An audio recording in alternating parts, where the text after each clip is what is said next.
Aladdin and the Wonderful Lamp. There once lived a poor tailor who had a son called Aladdin, a careless, idle boy who would do nothing but play all day long in the streets with little idle boys like himself. This so grieved the father that he died, yet in spite of his mother's tears and prayers, Aladdin did not mend his ways.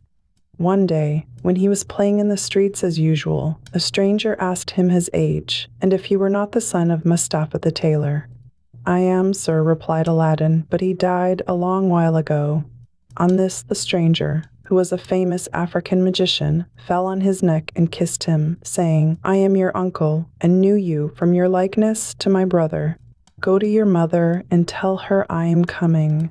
Aladdin ran home and told his mother of his newly found uncle. "Indeed, child," she said, "your father had a brother, but I always thought he was dead." However, she prepared supper and bade Aladdin seek his uncle, who came laden with wine and fruit. He presently fell down and kissed the place where Mustapha used to sit, bidding Aladdin's mother not to be surprised at not having seen him before, as he had been 40 years out of the country.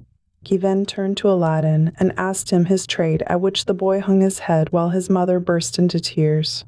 On learning that Aladdin was idle and would learn no trade, he offered to take a shop for him and stock it with merchandise. Next day he bought Aladdin a fine suit of clothes and took him all over the city, showing him the sights, and brought him home at nightfall to his mother, who was overjoyed to see her son so fine. Next day the magician led Aladdin into some beautiful gardens, a long way outside the city gates. They sat down by a fountain, and the magician pulled a cake from his girdle, which he divided between them. They then journeyed onwards till they almost reached the mountains. Aladdin was so tired that he begged to go back, but the magician beguiled him with pleasant stories and led him on in spite of himself. At last they came to 2 mountains divided by a narrow valley. "We will go no farther," said the false uncle. "I will show you something wonderful. Only do you gather up sticks while I kindle a fire." When it was lit, the magician threw on it a powder he had about him, at the same time saying some magical words. The earth trembled a little and opened in front of them, disclosing a square, flat stone with a brass ring in the middle to raise it by.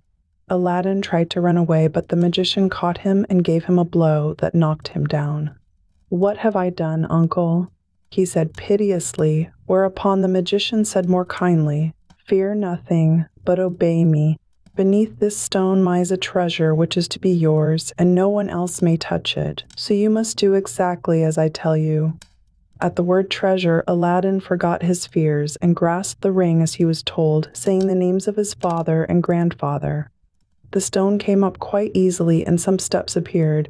"Go down," said the magician. "At the foot of those steps you will find an open door leading into 3 large halls. Tuck up your gown and go through them without touching anything, or you will die instantly. These halls lead into a garden of fine fruit trees. Walk on till you come to a niche in a terrace where stands a lighted lamp. Pour out the oil it contains and bring it to me." He drew a ring from his finger and gave it to Aladdin, bidding him prosper. Aladdin found everything as the magician had said, gathered some fruit off the trees, and, having got the lamp, arrived at the mouth of the cave. The magician cried out in a great hurry, "Make haste and give me the lamp." This Aladdin refused to do until he was out of the cave. The magician flew into a terrible passion, and throwing some more powder on the fire, he said something, and the stone rolled back into its place. The magician left Persia forever, which plainly showed that he was no uncle of Aladdin's, but a cunning magician who had read in his magic books of a wonderful lamp, which would make him the most powerful man in the world. Though he alone knew where to find it, he could only receive it from the hand of another. He had picked out the foolish Aladdin for this purpose, intending to get the lamp and kill him afterward. For 2 days Aladdin remained in the dark, crying and lamenting. At last he clasped his hands in prayer, and in so doing rubbed the ring which the magician had forgotten to take from him. Immediately an enormous and frightful genie rose out of the earth, saying, "What wouldst thou with me? I am the slave of the ring, and will obey thee in all things." Aladdin fearlessly replied, "Deliver me from this place." Whereupon the earth opened, and he found himself outside. As soon as his eyes could bear the light, he went home, but fainted on the threshold. When he came to himself, he told his mother what had passed, and showed her the lamp and the fruits he had gathered in the garden, which were in reality precious stones. He then asked for some food. "Alas, child," she said, "I have nothing in the house, but I have spun a little cotton, and will go and sell it." Aladdin bade her keep her cotton, for he would sell the lamp instead. As it was very dirty, she began to rub it, that it might fetch a higher price. Instantly a hideous genie appeared, and asked what she would have. She fainted away, but Aladdin, snatching the lamp, said boldly, "Fetch me something to eat." The genie returned with a silver bowl, 12 silver plates containing rich meats, 2 silver cups, and 2 bottles of wine. Aladdin's mother, when she came to herself, said, "Whence comes this splendid feast?" "Ask not, but eat," replied Aladdin. So they sat at breakfast till it was dinner time, and Aladdin told his mother about the lamp. She begged him to sell it and have nothing to do with devils. "No," said Aladdin, "since chance has made us aware of its virtues, we will use it and the ring likewise, which I shall always wear on my finger." When they had eaten all the genie had brought, Aladdin sold one of the silver plates, and so on till none were left. He then had recourse to the genie, who gave him another set of plates, and thus they lived for many years. One day Aladdin heard an order from the Sultan proclaimed that everyone was to stay at home and close his shutters while the princess, his daughter, went to and from the bath. Aladdin was seized by a desire to see her face, which was very difficult as she always went veiled. He hid himself behind the door of the bath and peeped through a chink. The princess lifted her veil as she went in and looked so beautiful that Aladdin fell in love with her at first sight. He went home so changed that his mother was frightened. He told her he loved the princess so deeply that he could not live without her, and meant to ask her in marriage of her father. His mother, on hearing this, burst out laughing, but Aladdin at last prevailed upon her to go before the Sultan and carry his request. She fetched a napkin and laid in it the magic fruits from the enchanted garden, which sparkled and shone like the most beautiful jewels. She took these with her to please the Sultan and set out, trusting in the lamp. The Grand Vizier and the Lords of Council had just gone in as she entered the hall and placed herself in front of the Sultan. He, however, took no notice of her. She went every day for a week and stood in the same place. When the council broke up on the 6th day, the Sultan said to his vizier, "I see a certain woman in the audience chamber every day, carrying something in a napkin. Call her next time, that I may find out what she wants." Next day, at a sign from the vizier, she went up to the foot of the throne and remained kneeling till the Sultan said to her, "Rise, good woman, and tell me what you want." She hesitated, so the Sultan sent away all but the vizier and bade her speak freely, promising to forgive her beforehand for anything she might say. She then told him of her son's violent love for the princess. "I prayed him to forget her," she said, "but in vain. He threatened to do some desperate deed if I refused to go and ask your majesty for the hand of the princess. Now I pray you to forgive not me alone, but my son Aladdin." The Sultan asked her kindly what she had in the napkin, whereupon she unfolded the jewels and presented them. He was thunderstruck, and turning to the vizier said, "What sayest thou? Ought I not to bestow the princess on one who values her at such a price?" The vizier, who wanted her for his own son, begged the Sultan to withhold her for 3 months, in the course of which he hoped his son would contrive to make him a richer present.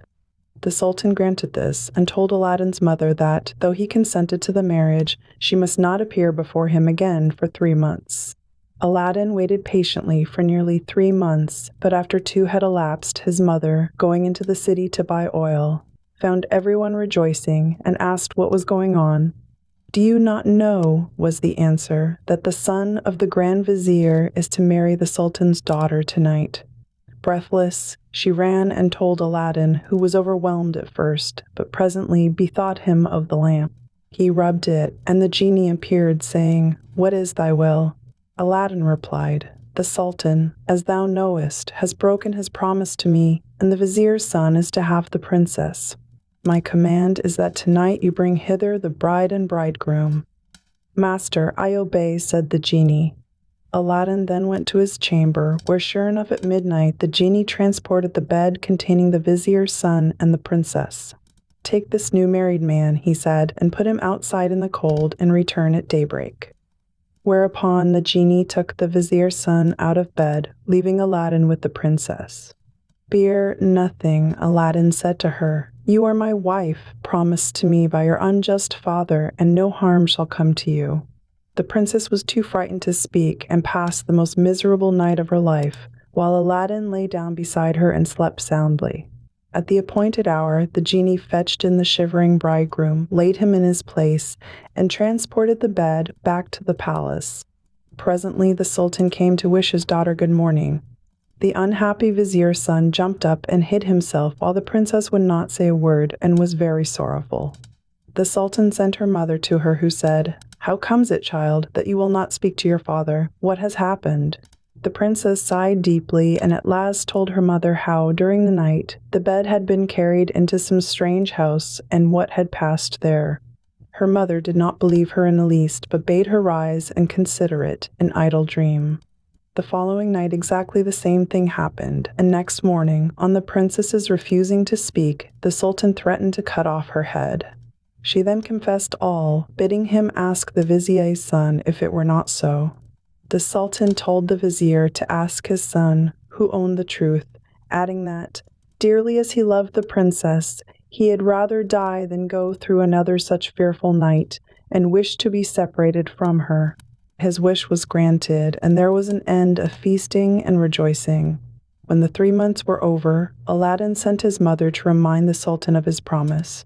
She stood in the same place as before, and the sultan, who had forgotten Aladdin, at once remembered him and sent for her. On seeing her poverty, the sultan felt less inclined than ever to keep his word, and asked the vizier's advice, who counseled him to set so high a value on the princess that no man living could come up to it. The sultan then turned to Aladdin's mother, saying, "Good woman, a sultan must remember his promises, and I will remember mine, but your son must first send me 40 basins of gold brimful of jewels, carried by 40 black slaves, led by as many white ones, splendidly dressed. Tell him that I await his answer." The mother of Aladdin bowed low and went home, thinking all was lost. She gave Aladdin the message, adding, "He may wait long enough for your answer." "Not so long, mother, as you think," her son replied. "I would do a great deal more than that for the princess." He summoned the genie, and in a few moments the 80 slaves arrived and filled up the small house and garden. Aladdin made them set out to the palace, 2 and 2, followed by his mother. They were so richly dressed, with such splendid jewels in their girdles, that everyone crowded to see them and the basins of gold they carried on their heads. They entered the palace and, after kneeling before the sultan, stood in a half-circle round the throne with their arms crossed, while Aladdin's mother presented them to the sultan. He hesitated no longer, but said, "Good woman, return and tell your son that I wait for him with open arms." She lost no time in telling Aladdin, bidding him make haste. But Aladdin first called the genie. "I want a scented bath," he said, "a richly embroidered habit, a horse surpassing the sultan's, and 20 slaves to attend me. Besides this, 6 slaves, beautifully dressed, to wait on my mother, and lastly, 10,000 pieces of gold in 10 purses." No sooner said than done. Aladdin mounted his horse and passed through the streets, the slaves strewing gold as they went. Those who had played with him in his childhood knew him not, he had grown so handsome. When the sultan saw him, he came down from his throne, embraced him, and led him into a hall where a feast was spread, intending to marry him to the princess that very day. But Aladdin refused, saying, "I must build a palace fit for her," and took his leave. Once home, he said to the genie, "Build me a palace of the finest marble, set with jasper, agate, and other precious stones. In the middle you shall build me a large hall with a dome, its 4 walls of massy gold and silver, each side having 6 windows, whose lattices, all except one, which is to be left unfinished, must be set with diamonds and rubies. There must be stables and horses and grooms and slaves. Go and see about it." The palace was finished by next day, and the genie carried him there and showed him all his orders faithfully carried out, even to the laying of a velvet carpet from Aladdin's palace to the Sultan's. Aladdin's mother then dressed herself carefully and walked the palace with her slaves while he followed her on horseback. The Sultan sent musicians with trumpets and cymbals to meet them, so that the air resounded with music and cheers. She was taken to the princess, who saluted her and treated her with great honor.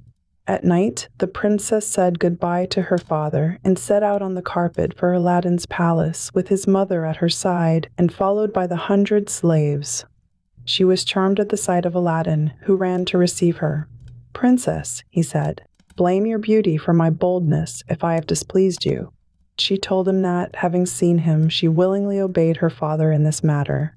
After the wedding had taken place, Aladdin led her into the hall, where a feast was spread, and she supped with him, after which they danced till midnight. Next day, Aladdin invited the Sultan to see the palace. On entering the hall, with the 24 windows, with their rubies, diamonds, and emeralds, he cried, "It is a world's wonder." "There is only one thing that surprises me. Was it by accident that one window was left unfinished?" "No, sir, by design," returned Aladdin. "I wished your majesty to have the glory of finishing this palace." The Sultan was pleased and sent for the best jewelers in the city. He showed them the unfinished window and bade them fit it up like the others. "Sir," replied their spokesman, "we cannot find jewels enough." The Sultan had his own fetched, which they soon used, but to no purpose, for in a month's time the work was not half done. Aladdin, knowing that their task was vain, bade them undo their work and carry the jewels back, and the genie finished the window at his command. The Sultan was surprised to receive his jewels again and visited Aladdin, who showed him the window finished. The Sultan embraced him, the envious vizier meanwhile hinting that it was the work of enchantment. Aladdin had won the hearts of the people by his gentle bearing. He was made captain of the Sultan's armies and won several battles for him, but remained modest and courteous as before, and lived thus in peace and content for several years. But far away in Africa the magician remembered Aladdin, and by his magic arts discovered that Aladdin, instead of perishing miserably in the cave, had escaped, and had married a princess with whom he was living in great honor and wealth. He knew that the poor tailor's son could only have accomplished this by means of the lamp, and traveled night and day till he reached the capital of China, bent on Aladdin's ruin. As he passed through the town, he heard people talking everywhere about a marvelous palace. "Forgive my ignorance," he asked. "What is this palace you speak of?" "Have you not heard of Prince Aladdin's palace?" was the reply. "The greatest wonder of the world. I will direct you if you have a mind to see it." The magician thanked him who spoke, and having seen the palace knew that it had been raised by the genie of the lamp, and became half mad with rage. He determined to get hold of the lamp, and again plunge Aladdin into the deepest poverty. Unluckily, Aladdin had gone hunting for 8 days, which gave the magician plenty of time. He bought a dozen copper lamps, put them into a basket, and went to the palace crying, "New lamps for old," followed by a jeering crowd. The princess, sitting in the hall of 24 windows, sent a slave to find out what the noise was about, who came back laughing, so that the princess scolded her. "Madam," replied the slave, "who can help laughing to see an old fool offering to exchange fine new lamps for old ones?" Another slave, hearing this, said, "There is an old one on the cornice there which he can have." Now this was the magic lamp which Aladdin had left there, as he could not take it out hunting with him. The princess, not knowing its value, laughingly bade the slave take it and make the exchange. She went and said to the magician, "Give me a new lamp for this." He snatched it and bade the slave take her choice amid the jeers of the crowd. Little he cared, but left off crying his lamps, and went out of the city gates to a lonely place, where he remained till nightfall, when he pulled out the lamp and rubbed it. The genie appeared, and at the magician's command carried him, together with the palace and the princess in it, to a lonely place in Africa. Next morning, the Sultan looked out of the window toward Aladdin's palace and rubbed his eyes, for it was gone. He sent for the vizier and asked what had become of the palace. The vizier looked out too and was lost in astonishment. He again put it down to enchantment, and this time the Sultan believed him and sent 30 men on horseback to fetch Aladdin in chains. They met him riding home, bound him, and forced him to go with them on foot. The people, however, who loved him, followed, armed, to see that he came to no harm. He was carried before the Sultan, who ordered the executioner to cut off his head. The executioner made Aladdin kneel down, bandaged his eyes, and raised his scimitar to strike. At that instant, the vizier, who saw that the crowd had forced their way into the courtyard and were scaling the walls to rescue Aladdin, called to the executioner to stay his hand. The people, indeed, looked so threatening that the Sultan gave way and ordered Aladdin to be unbound and pardoned him in the sight of the crowd. Aladdin now begged to know what he had done. "False wretch," said the Sultan, "come hither," and showed him from the window the place where his palace had stood. Aladdin was so amazed that he could not say a word. "Where is my palace and my daughter?" demanded the Sultan. "For the first, I am not so deeply concerned, but my daughter I must have, and you must find her or lose your head." Aladdin begged for 40 days in which to find her, promising if he failed to return and suffer death at the Sultan's pleasure. His prayer was granted, and he went forth sadly from the Sultan's presence. For 3 days he wandered about like a madman, asking everyone what had become of his palace, but they only laughed and pitied him. He came to the banks of a river and knelt down to say his prayers before throwing himself in. In so doing, he rubbed the magic ring he still wore. The genie he had seen in the cave appeared and asked his will. "Save my life, genie," said Aladdin, "and bring my palace back." "That is not in my power," said the genie. "I am only the slave of the ring. You must ask the slave of the lamp." "Even so," said Aladdin, "but thou canst take me to the palace and set me down under my dear wife's window." He at once found himself in Africa, under the window of the princess, and fell asleep out of sheer weariness. He was awakened by the singing of the birds, and his heart was lighter. He saw plainly that all his misfortunes were owing to the loss of the lamp, and vainly wondered who had robbed him of it. That morning the princess rose earlier than she had done since she had been carried into Africa by the magician, whose company she was forced to endure once a day. She, however, treated him so harshly that he dared not live there altogether. As she was dressing, one of her women looked out and saw Aladdin. The princess ran and opened the window, and at the noise she made, Aladdin looked up. She called to him to come to her, and great was the joy of these lovers at seeing each other again. After he had kissed her, Aladdin said, "I beg of you, princess, in God's name, before we speak of anything else, for your own sake and mine, tell me what has become of an old lamp I left on the cornice in the hall of 24 windows when I went a-hunting." "Alas," she said, "I am the innocent cause of our sorrows," and told him of the exchange of the lamp. "Now I know," cried Aladdin, "that we have to thank the African magician for this. Where is the lamp?" "He carries it about with him," said the princess. "I know, for he pulled it out of his breast to show me. He wishes me to break my faith with you and marry him, saying that you are beheaded by my father's command. He is forever speaking ill of you, but I only reply by my tears.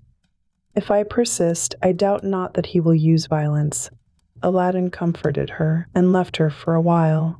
He changed clothes with the first person he met in the town, and having bought a certain powder, returned to the princess, who let him in by a little side door. "Put on your most beautiful dress," he said to her, "and receive the magician with smiles, leading him to believe that you have forgotten me.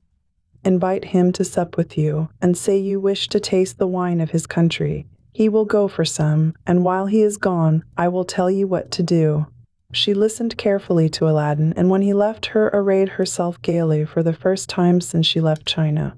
She put on a girdle and headdress of diamonds, and seeing in a glass that she looked more beautiful than ever, received the magician, saying to his great amazement, "I have made up my mind that Aladdin is dead, and that all my tears will not bring him back to me, so I am resolved to mourn no more, and have therefore invited you to sup with me. But I am tired of the wines of China, and would fain taste those of Africa."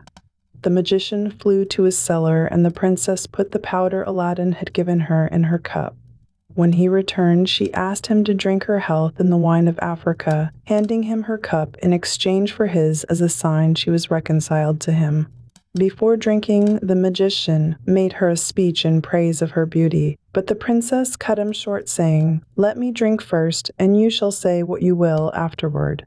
She set her cup to her lips and kept it there, while the magician drained his to the dregs and fell back lifeless. The princess then opened the door to Aladdin and flung her arms round his neck, but Aladdin put her away, bidding her to leave him, as he had more to do. He then went to the dead magician, took the lamp out of his vest, and bade the genie carry the palace and all in it back to China. This was done, and the princess in her chamber only felt 2 little shocks and little thought she was at home again. The sultan, who was sitting in his closet, mourning for his lost daughter, happened to look up and rubbed his eyes, for there stood the palace as before. He hastened thither, and Aladdin received him in the hall of the 24 windows, with the princess at his side. Aladdin told him what had happened and showed him the dead body of the magician, that he might believe. A 10 days' feast was proclaimed, and it seemed as if Aladdin might now live the rest of his life in peace, but it was not to be. The African magician had a younger brother who was, if possible, more wicked and more cunning than himself. He traveled to China to avenge his brother's death, and went to visit a pious woman called Fatima, thinking she might be of use to him. He entered her cell and clapped a dagger to her breast, telling her to rise and do his bidding on pain of death. He changed clothes with her, colored his face like hers, put on her veil and murdered her, that she might tell no tales. Then he went toward the palace of Aladdin, and all the people, thinking he was the holy woman, gathered round him, kissing his hands and begging his blessing. When he got to the palace, there was such a noise going on round him that the princess bade her slave look out of the window and ask what was the matter. The slave said it was the holy woman, curing people by her touch of their ailments, whereupon the princess, who had long desired to see Fatima, sent for her. On coming to the princess, the magician offered up a prayer for her health and prosperity. When he had done, the princess made him sit by her and begged him to stay with her always. The false Fatima, who wished for nothing better, consented, but kept his veil down for fear of discovery. The princess showed him the hall and asked him what he thought of it. "It is truly beautiful," said the false Fatima. "In my mind it wants but one thing." "And what is that?" said the princess. "If only a roc's egg," replied he, "were hung up from the middle of this dome, it would be the wonder of the world." After this, the princess could think of nothing but a roc's egg, and when Aladdin returned from hunting, he found her in a very ill humor. He begged to know what was amiss, and she told him that all her pleasure in the hall was spoilt for the want of a roc's egg hanging from the dome. "That is all," replied Aladdin. "You shall soon be happy." He left her and rubbed the lamp, and when the genie appeared, commanded him to bring a roc's egg. The genie gave such a loud and terrible shriek that the hall shook. "Wretch!" he cried, "is it not enough that I have done everything for you? But you must command me to bring my master and hang him up in the midst of this dome? You and your wife and your palace deserve to be burnt to ashes, but this request does not come from you, but from the brother of the African magician whom you destroyed. He is now in your palace, disguised as the holy woman whom he murdered. He it was who put that wish into your wife's head. Take care of yourself, for he means to kill you." So saying, the genie disappeared. Aladdin went back to the princess, saying his head ached, and requesting that the holy Fatima should be fetched to lay her hands on it. But when the magician came near, Aladdin, seizing his dagger, pierced him to the heart. "What have you done?" cried the princess. "You have killed the holy woman." "Not so," replied Aladdin, "but a wicked magician," and told her of how she had been deceived. After this, Aladdin and his wife lived in peace. He succeeded the Sultan when he died and reigned for many years, leaving behind him a long line of kings.